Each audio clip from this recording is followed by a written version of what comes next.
our tour through town, we have the Witch Hunters Guild House, which has the newest recruits of these barrels. We have the elves here. The elves of the forest with their little people. We have a couple of stores around.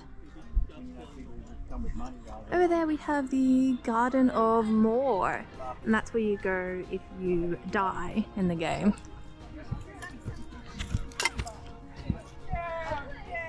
Usually we have a dwarf over here in this corner, but I think he's going off to fight. We have some other goods and wares around. A game emporium. We have the artists.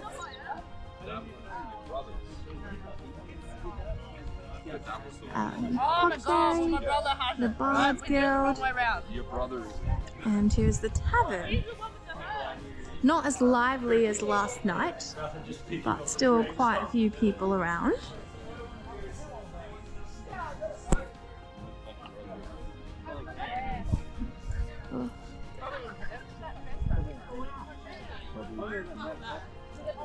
And that's the fire pit. The giant bonfire that happened last night. And over here is where we have the town guards.